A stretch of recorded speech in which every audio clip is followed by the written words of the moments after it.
Assalamualaikum pejuang sehat dimanapun berada, selamat datang kembali di channel YouTube Real Food Corner. Menu sehat, tubuh sehat, ibadahnya semakin nikmat insya Allah. Masih dengan saya Rita. Nah, kali ini saya sedang berada tepat di Danau Lut Tawar, Aceh Tengah, di Takekon ya, sering juga dikenal dengan dataran tinggi Tanah Gayo. Kalau teman-teman bisa lihat di sana ada tulisan di gunung itu ada Gayo Highline atau Tanah Gayo. Nah, jadi ini adalah salah satu kekayaan yang Allah titipkan kepada warga Aceh, khususnya untuk wilayah Gayo ya, ini Danau Lut Tawar. Semoga kita, saya juga masyarakat Aceh dan masyarakat Aceh yang lainnya bisa menjaga alam yang sangat indah ini ya Allah titipkan untuk kita. Semoga dengan alam yang sangat indah ini kita bisa healing, bisa membuat kita lebih bersyukur, membuat kita lebih bahagia bahwasanya Allah itu menyiapkan segala sesuatu itu yang indah untuk hamba-hambanya. Jadinya nggak punya alasan kenapa hamba-hambanya mengeluh. Banyak hal yang bisa kita syukuri yang ada di alam di sini. Oke, nah kali ini kita mungkin tidak membahas mengenai alam ya. Kita hari ini akan bahas mengenai 7 tips untuk diet konsisten gitu ya, ataupun konsistensi diet sehat gitu. Karena banyak yang tanya sama saya bagaimana caranya untuk diet konsisten gitu. Jadi di video ini saya akan jawab bagaimana saya melewati satu persatu konsistensi diet itu dari awal Desember, tepatnya 7 Desember 2018 sampai hari ini kita ambil di bulan Oktober 2021. Jadi kurang lebih 2 tahun 10 bulan saya sudah menjalani hidup sehat dengan metode diet kenyang. Nah, bagaimana cara saya menjaga agar konsisten selama 2 tahun lebih? Simak video ini sampai selesai, oke? Bismillahirrahmanirrahim. Oke, tips yang pertama agar diet yang konsisten, kita menentukan target. Jadi kita tentukan targetnya. Kalau saya kemarin targetnya itu turun 15 kg berat badan ya, itu target saya. Makanya kita harus punya target dulu, punya tujuan dulu supaya kita ada pengontrolnya sebagai remindernya, sebagai pengingatnya. Kalau memang mau, kita tuliskan di karton ataupun di kertas, kita tempelkan di kamar bahwasanya kita punya tujuan untuk menurunkan berat badan 15 kg. Jadi pada saat kita sudah merasa lelah, sudah merasa turun, sudah merasa down gitu ya, posisinya sudah tidak semangat lagi, kita bisa melihat lagi tulisan kita itu yang ada di kamar kita bahwasanya kita punya tujuan untuk menurunkan berat badan sebanyak 15 kg. Itu target saya. Mungkin teman-teman kalau mau ditambah lagi kombinasinya boleh 15 kg selama 3 bulan atau 6 bulan kalau mau ditambahkan. Tapi kalau kemarin saya tidak fokus kepada berapa lamanya, tapi saya fokusnya menurunkan 15 kg berat badan supaya tidak terbebani dengan range waktunya atau jangka waktunya. Makanya saya tidak fokus kepada waktu tapi hanya fokus kepada berapa kilogram saja. Karena kita memulai sesuatu itu harus dengan suka, dengan bahagia, makanya saya fokusnya hanya di target 15 kg saja. Oke. Nah, sekarang teman-teman tentukan tujuan teman-teman mengikuti diet itu ataupun melakukan diet itu untuk apa. Jangan mengikuti orang lain, oh ini karena ada orang lagi musim diet gitu. Jangan, kita harus dengan diri sendiri. Kalau saya kemarin saya ingin menurunkan berat badan ini karena saya sedang sakit, semoga Allah bantu saya ya. Lakukanlah segala sesuatu karena Allah, supaya Allah yang akan menolong kita, memudahkan kita gitu. Selamat menentukan tujuan teman-teman. Yang kedua, cara supaya diet itu konsisten, kita harus memilih metode diet yang kita sukai. Ya, jadi ada banyak sekali metode diet yang kita bisa lihat, kita search di Google ataupun di media apapun, ada banyak sekali metode diet yang bisa kita pilih gitu. Nah, pilih salah satu yang teman-teman suka. Kalau saya pilih di 2 tahun 10 bulan yang lalu itu saya milihnya di diet kenyang. Karena ada banyak pertimbangan di sana, karena itu yang sangat masuk ke dalam pikiran saya dan masuk ke logika saya. Makanya saya pilihnya yang di diet kenyang. Dan di diet kenyang ini juga tidak banyak bebannya. Mungkin teman-teman bisa lihat video kenapa saya memilihnya di diet kenyang di video berikut ini. Nah, di sini ada alasannya kenapa saya memilih diet kenyang. Nah, Kalau teman-teman nanti tinggal tentukan diet apa yang sangat teman-teman sukai. Caranya kita bandingkan dulu, diet A ini kelebihannya apa, kekurangannya apa, diet B kelebihannya apa, kekurangannya apa, diet C kelebihannya apa, kekurangannya apa. Kalau saya analogikan kayak kita mau beli handphone. Kalau teman-teman beli handphone, pasti teman-teman cari dulu ini speknya. Ini kelebihannya A, kelebihannya apa, B kelebihannya apa, C kelebihannya apa. Pasti kita sandingkan dengan kekurangannya juga, kekurangannya dari setiap brand dari handphone yang kita akan beli. Nah, setelah kita bandingkan itu, kita baru tahu, oh kayaknya si B ini yang lebih tepat untuk saya. Begitu juga dengan diet, kita bisa cari tahu dulu diet A itu metodenya seperti apa, kelebihannya apa, kekurangannya apa, diet B kelebihannya apa, kekurangannya apa. Dengan kita bandingkan seperti ini, kita baru bisa memilih gitu. Oh, ini adalah diet yang cocok untuk saya karena saya tipikalnya seperti ini. Kalau saya tuh tipikalnya nggak mau ribet, makanya saya pilihnya di diet kenyang. Kalau kita nggak sempat masak, kita bisa makan yang sudah ada gitu. Buah-buahan yang sudah Allah kasih, yang sudah banyak sekali pilihan buah-buahan yang ada di alam ini, yang ada di dunia ini, yang bisa kita makan langsung. Nah, makanya kenapa alasan saya memilih diet kenyang pertama itu lebih mudah sebenarnya, nggak ribet. Nah, itu alasan saya mungkin tidak memilih diet yang lain, saya lebih memilih diet kenyang, tidak ribet. Kalau teman-teman, tentukan masing-masing diet yang teman-teman sukai. Oke? Yang ketiga, supaya diet kita konsisten, yaitu kita mencatat progres diet. Jadi kalau saya dulu mencatat di hari pertama saya mulai diet itu, saya catat berapa berat badan saya, berapa lingkar pinggang ya, terus lingkar lengan. Jadi saya catat semuanya, saya tempel di kamar. Lebih tepatnya saya catat di whiteboard yang ada di kamar saya gitu ya. Nah, jadi di whiteboard itu saya catat berapa berat badan saya dan seterusnya. Dengan mencatat ini kita punya panduan awal, kita punya patokan awal atau punya angka awalnya. Setelah itu, karena saya tidak fokus kepada jangka waktunya berapa lama, saya hanya fokus kepada berat badannya turun. Jadi setelah seminggu apa 2 minggu itu saya timbang lagi.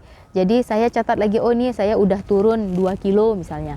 Terus beberapa bulan kemudian saya turun berapa kilo. Dengan seperti itu kita punya patokan, kita punya progres. Jadi kita nggak mau mulai diet tanpa kontrolnya. Dengan adanya catatan ini kita lebih terkontrol. Tadi di awal itu ada target ya kan. Dengan target itu kita punya rentetan yang panjang bagaimana proses diet yang kita jalankan. Ini juga salah satu pengingat kita, oh di minggu lalu saya baru segini, berarti saya harus lebih konsisten lagi dalam menjaga makanan saya supaya turun berat badannya juga lebih baik. Nah, oke. Selamat mencatat progres diet teman-teman. Yang keempat, kita bergabung dengan komunitas diet yang kita pilih, yang kita sukai tadi, supaya di situ ada support sistemnya, ada yang mendukung kita. Karena dengan komunitas diet ini sangat bermanfaat ya. Kita punya teman-teman yang baru, punya keluarga yang baru, punya teman-teman yang saling mengingatkan, punya teman-teman yang saling mendukung kita. Karena pada saat kita memulai sesuatu hal yang baru itu pasti banyak hal baru yang kita pindah dan nggak semua orang itu bisa pendapat dengan kita. Gunanya komunitas ini untuk menetapkan ataupun meyakinkan kita bahwasanya kita ini berada di tempat yang benar gitu. Bahwasanya yang kita lakukan ini benar. Jadi dengan adanya komunitas ini juga ada selalu ide-ide ataupun penyemangat di setiap harinya. Kalau kita misalnya sudah tidak punya keinginan lagi gitu ataupun sudah lelah, jadi dengan adanya komunitas ini kita tetap menjaga, oh masih banyak teman-teman yang lain berhasil, kenapa saya nggak berhasil? Makanya ini yang memicu kita untuk tetap semangat di diet ini atau di hidup sehat ini gitu. Nah, makanya teman-teman nanti tinggal pilih komunitas dietnya, baik itu melalui WA, Facebook, dan lain-lainnya. Kalau di diet kenyang, saya juga bergabung di komunitas di Facebook ya, itu memang yang dibuatkan oleh Mbak Dewi Hugo sendiri di Facebook. Jadi di situ kita bisa lihat pengalaman-pengalaman orang-orang yang sudah mengikuti diet kenyang dan semuanya baik-baik saja, dan itu juga yang meyakinkan saya dan membuat saya konsisten sampai saat ini. Jadi kalaupun saya sudah merasa tidak konsisten lagi, saya balik lagi ke jalur yang tadi saya lihat-lihat lagi di komunitas itu, bahwasanya banyak orang yang masih semangat hidup sehatnya. Tidak ada alasan kenapa saya tidak terus mengikuti hidup sehat ini. Selamat memilih komunitas diet teman-teman. Yang kelima, agar diet kita ini konsisten, yaitu memulai diet itu secara perlahan-lahan atau memulai hidup sehat itu secara perlahan-lahan. Kalau misalnya kita merubah segala sesuatu yang dari metode yang lama ke yang baru itu secara ekstrim, secara cepat, mungkin di tubuh kita juga akan responnya ekstrim gitu. Jadi kita mulai perlahan-lahan. Kalau misalnya saya cerita di diet kenyang ya, di diet kenyang waktu saya mulai dulu perlahan-lahan. Jadi selama 5 hari saya mulai perlahan-lahan dengan puasa, terus baru saya akan lanjut di hari kelimanya gitu ya. Di hari kelimanya saya berubah, yang pertama tidak saya makan nasi lagi. Nah, begitu juga dengan teman-teman, mulainya perlahan-lahan. Misalnya memang sulit gitu, harus meninggalkan nasi kalau memang sedang memulai di diet kenyang. Teman-teman bisa dengan cara mengurangi, jangan langsung meninggalkan. Di hari pertama buat komitmen dengan diri sendiri, oh hari pertama saya akan kurangi setengah porsi nasinya, setengah porsi di siang hari. Terus nanti di hari keduanya jadi 1/4 porsi, dan di hari ketiganya mungkin sudah bisa dihilangkan. Nah, itu yang saya maksud perlahan-lahan. Mungkin teman-teman nggak bisa langsung meninggalkan gula. Teman-teman bisa kurangi. Kalau biasanya minum teh pakai 2 sendok makan gula, ini bisa di 1,5 sendok, terus 1 sendok 1/4 dan hilang. Nah, itu yang dikatakan dengan perlahan-lahan. Karena kalau langsung, oh saya besok diet, saya langsung tinggalkan nasi, tinggalkan gula, tinggalkan garam secara ekstrim, langsung lemas misalnya, karena stres sendiri, karena nggak kuat, karena kita mindsetnya belum kita rubah gitu ya. Makanya kita mulainya perlahan-lahan supaya tubuh pun tidak kaget gitu. Nah, kalau dengan amannya sih, kalau mau mulai diet, kalau saran saya itu mulai dulu dengan berpuasa. Terus setelah berpuasa, karena ini badannya sudah stabil, jadi kita bisa kurangi sampai ditiadakan dari tubuh kita. Selamat memulai diet dengan perlahan-lahan. Oke.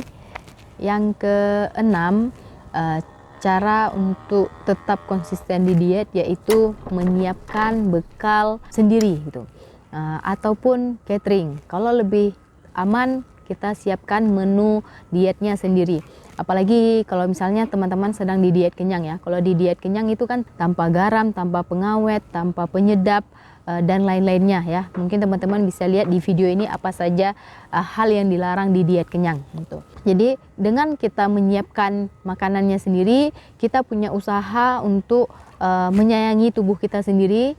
Terus kita tahu apa yang kita makan, bahan-bahan yang kita gunakan, kita paham apa yang kita gunakan ya. Bahannya sehat pastinya karena kita belanja sendiri, terus kita bekal sendiri, dan pastinya dilakukan karena Allah supaya kita juga mendapatkan pahala gitu. Bukan hanya dengan makan sendiri, disiapkan sendiri ya karena sendiri aja, tapi karena ini saya siapkan untuk tubuh saya ya Allah, supaya saya semakin sehat, bisa beribadah lebih baik lagi ke depannya gitu. Kalau di saya seperti itu niatnya. Jadi teman-teman juga bisa menentukan bekal atau menyiapkan bekal sendiri di rumah.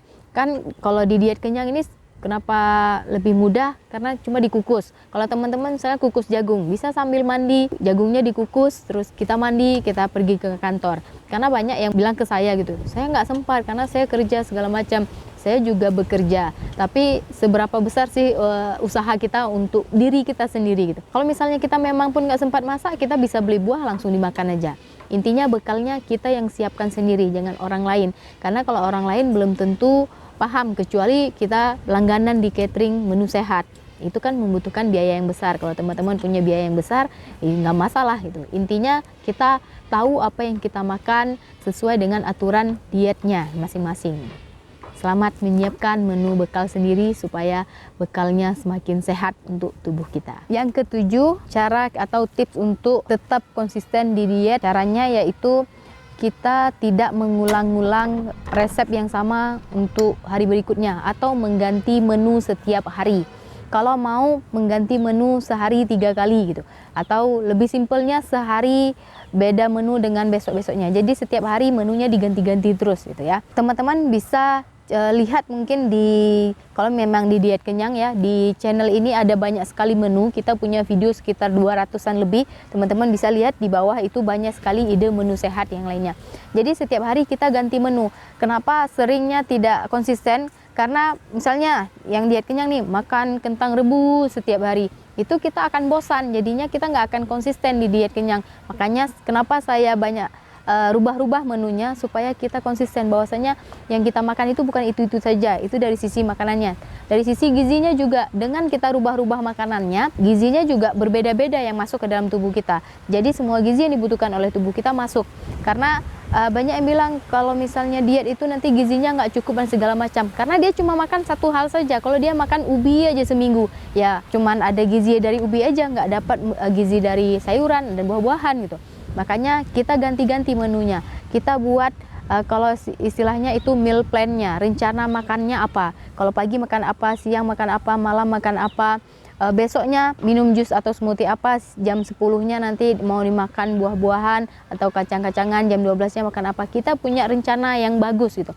Kalau mau dibuat per minggu juga boleh, per bulan. Kalau mau simpelnya harian aja, hari ini aja. Untuk besok saya akan sarapan ini. Kalau memang pun nggak sempat mikir, apa yang ada di rumah selama itu sehat, kita makan. Jadinya diganti-ganti. Ini juga salah satu yang membuat saya konsisten di diet kenyang, biar kita nggak bosan. Kalau kita cuman makannya ubi rebus atau kentang rebus saja, itu pasti akan bosan. Kita nggak akan konsisten, saya nggak mau diet lagi karena bosan, makanya itu aja. Nah, itu salahnya di kita, karena kita tidak menyiapkan bekal untuk kita makan sendiri. Nah, untuk bisa kita punya bekal yang bisa disiapkan setiap hari yang berbeda-beda, kita harus punya ide juga yang banyak gitu. Kalau memang kita nggak punya ide yang banyak, kita bisa lihat menu-menu yang ada di channel-channel YouTube yang berkaitan dengan menu sehat, ataupun di Instagram atau di tempat yang lainnya. Bebas selama ada ide untuk memasak. Ini salah satu cara menciptakan konsistensi kita untuk diet dari sisi makanan yang kita ganti setiap hari gitu. Ini adalah ketujuh cara atau tips untuk konsistensi di diet gitu. Ketujuh cara tadi itu adalah yang saya terapkan atau yang saya jalankan selama 2 tahun 10 bulan ini. Dari awal dari nomor 1 sampai nomor 7 itu pengalaman saya. Ya, jadi teman-teman mungkin bisa mencoba di rumah dengan versi 7 tips tadi gitu ya, supaya tetap konsisten di hidup sehat. Dan kalau memang mau ide-ide lebih banyak menu masakannya, teman-teman bisa lihat di channel Real Food Corner ini, ada banyak sekali ide-ide untuk menu sehat khususnya untuk diet kenyang gitu ya. Jadi biar setiap harinya diganti-ganti menunya, biar tidak bosan, jadi tetap konsisten hingga akhir hayat insya Allah gitu ya. Semoga bisa menginspirasi teman-teman yang masih memulai hidup sehat atau memulai diet kenyang, ataupun memulai diet apapun, ini bisa diimplementasikan ke diet apapun gitu ya, supaya tetap konsisten di diet gitu. Jangan lupa fokus ya, pakai kacamata kuda, kita fokus kepada diri kita saja, jangan fokus ke orang lain, karena akan banyak netizen di luar sana yang pro dan kontra. Jadi fokus kepada diri kita aja, supaya perubahan itu akan keluar dari diri kita juga. Sampai jumpa lagi, jangan lupa like, komen, dan share kepada seluruh pejuang sehat yang lainnya, supaya hidup sehat ini semakin banyak dan ibadahnya semakin baik. Assalamualaikum warahmatullahi wabarakatuh.